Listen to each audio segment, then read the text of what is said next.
Hey folks, I'm Jax, and I'm excited for 9.2. Let's jump into some of the fun that's coming to our favorite class that looks like an oversized chicken. Alright, so before we jump into the major changes, we'll touch on what's different with 9.2. Overall, we've seen a little change overall. Sinful Hysteria, which is like the Venthyr Covenant ability, they're legendary. That actually seen a decent sized nerf here, which is unfortunate because that's by far like the best overall covenant for balance if you're looking just to max out your ability. So a little bit of a bummer to see that one roll through. Overall, it's still viable. It just kind of brings it back on par with the other covenants that are out there. So for me, I'll probably play balance as well as a Night Fae, just because that seems to be the best one for a few of the different Druid classes or Druid specs that I've been playing. Um, but before we go far as double legendaries go, because they're back with 9.2, or tier set changes, because they're back with 9.2, let's just revisit our talent builds before we jump deep into this guide. So overall for Mythic Plus, we'll start here.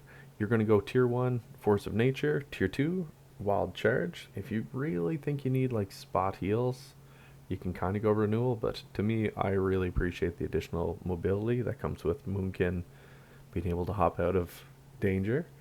Um, Tier 3 kind of comes down again. Do you need, or does your group need the benefit of what our hybrid class brings? Some heals?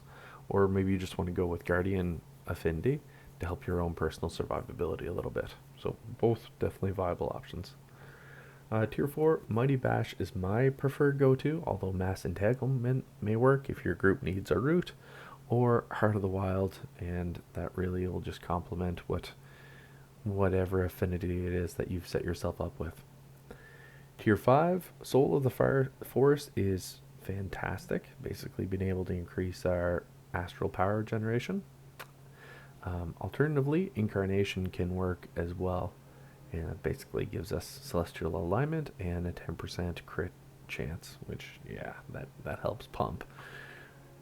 Stellar Drift is our go-to with tier 6, and then tier 7, finally, you can sit between two abilities. You can go with New Moon, which is usually what I go with, or alternatively, the Fury of Elune.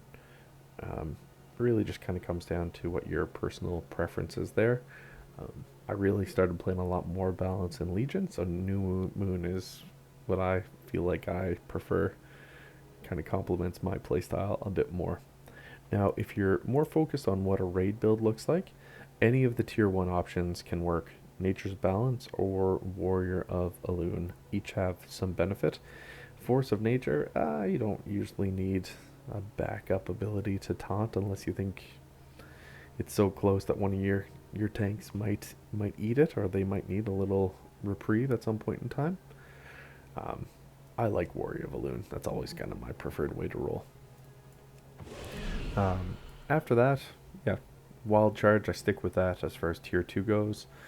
Tier 3, again, stick between Resto and Guardian for the most part. You shouldn't be doing cat weaving. You're probably way too close to your opponent for a balance if you're in that tight.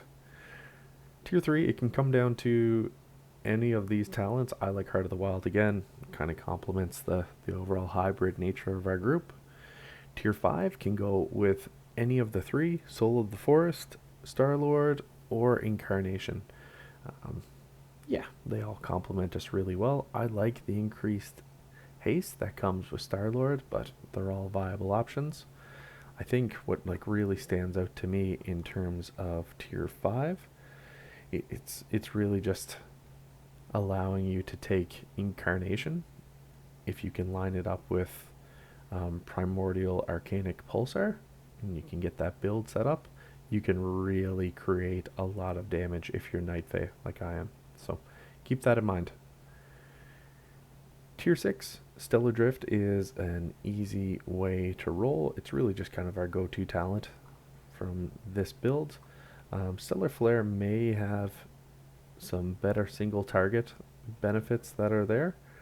But if you've got a single target, yeah, you can live between Stellar Flare and Stellar Drift kind of independently. But if you're looking just a max, stick with Stellar Flare.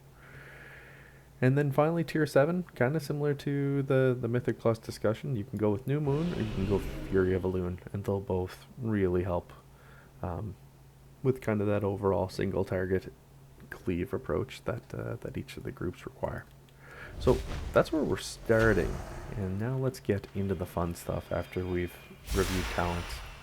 So we mentioned earlier we did see a bit of a nerf to our overall best Covenant ability, Venthyr, specifically on that Sinful Hysteria legendary.